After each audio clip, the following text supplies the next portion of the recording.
नील के हौद में गिरकर जब एक सियार बन गया नीलमणि महाराज।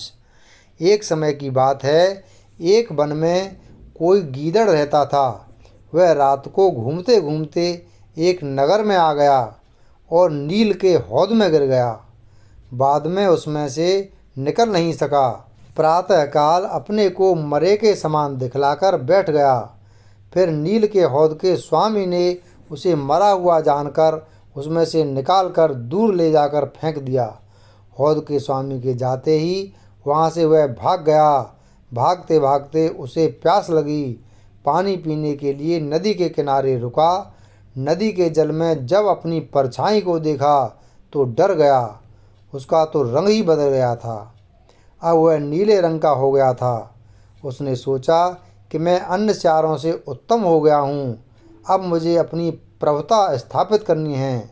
यह सोचकर सियारों को बुलाकर कहा, श्री भगवती वन की देवी ने अपने हाथ से वन राज्य की सभी औषधियों के रस से मेरा राज्य तिलक किया है, इसलिए आज से मेरी आज्ञा से काम करना होगा। अन्य सियार भी उसको अच्छा वर्ण देखकर साष्टांग दंडवत प्रणाम करके बोले, जो आज्ञा महाराज।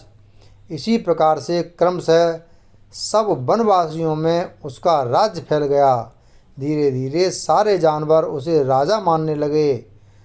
अब बाघ, सिंह आदि मंत्री बनकर उसकी सभा में बैठने लगे। अब उसे अपनी सभा में दूसरे सियारों का बैठना अच्छा नहीं लगता था। धीरे धीरे अपनी सभा से सियारों को बाहर कर दिया। सियारों का बहुत अनादर किया। अब सियार दुखी और क्रोध में थे। सियारों के बीच एक बूढ़ा सियार भी था। उसने अन्य सियारों से कहा, परेशान मत हो, अब इसे सबक सिखाने का समय आ गया है। जैसे इसने अपने नीति और धूर्तता से ये सब पाया है, इसका अंत भी ऐसे ही होगा, क्योंकि ये बाघ आदि केवल रंग के धोखे में आ गए हैं, इसलिए इसे राजा मान रहे हैं। कुछ ऐसा करो जिससे इसका भेद खुल जाए।